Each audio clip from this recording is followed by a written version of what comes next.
Well, it was just down this dirt road where the few residents that live around this area say that the elderly woman used to take her walk, just steps away from her own residence. But Friday night was the last time that she took that walk.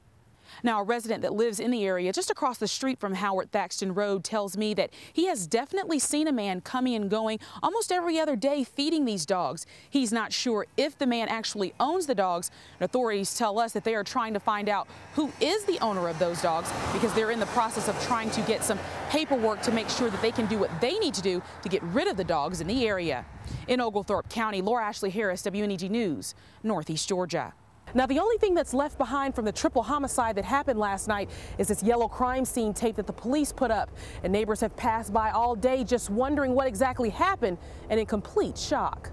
It was here at apartment 11 where Mrs. Davenport and her assailant had the argument that night. And people here tell me that it wasn't the first time that they knew that the two were arguing. As a matter of fact, some people around here say that the arguments would get so loud that they could hear them throughout the entire apartment complex.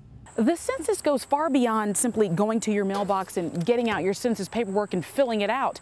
It also has to do with the amount of money that your local government will receive.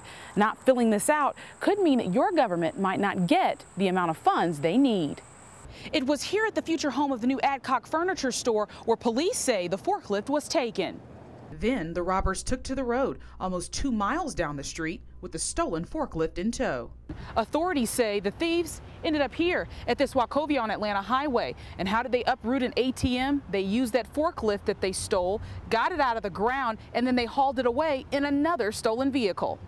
GBI officials are still here working the crime scene on what neighbors describe as a very quiet street. And I had a chance to speak with one of those neighbors today, and she explained to me that for a standoff that took only 25 minutes, it seemed to her that it took a lifetime. When I was asleep, I woke up and I heard her hollering, screaming, you know. Those loud noises that Willie Brown heard were the screams of his neighbor and friend, 42-year-old Eliza Davenport, who lived in this first-floor apartment at the Bethel Midtown Apartments off Lumpkin Street. Athens-Clarke County police say that following an argument, Davenport's live-in boyfriend, 49-year-old Philip Scruggs, covered her in kerosene and set her on fire.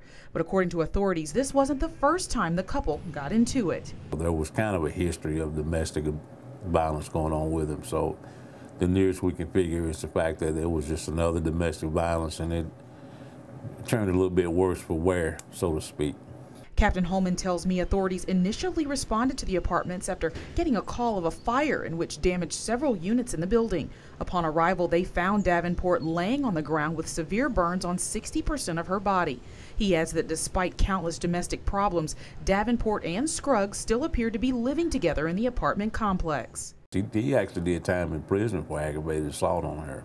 It was here at apartment 11 where Mrs. Davenport and her assailant had the argument that night. And people here tell me that it wasn't the first time that they knew that the two were arguing. As a matter of fact, some people around here say that the arguments would get so loud that they could hear them throughout the entire apartment complex. She had called the officer several times on the gentleman, you know, and they'll come and respond to the scene, but he'd be already done left before they get a chance to talk with him. Scruggs fled the scene. However, police did locate him just a few blocks down the road following the incident. At this time, he's been charged with aggravated assault and arson in the first degree. In Athens, Laura Ashley Harris, WNEG News, Northeast Georgia. 29-year-old Jonathan Bales of Danielsville and 58-year-old Thomas Bryant of Lexington face up to 40 years in prison and a $2 million fine each. They'll be sentenced in federal court in Omaha January 21st.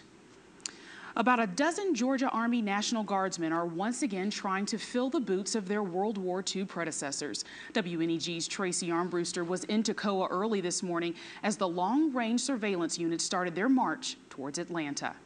World Series and Hawks tonight. Thanks, Cody. I appreciate it. Well, that's our news tonight. Remember, you can always check us out on WNEGTV.com and tonight at 10 with WNEG News at 10. Have a good night.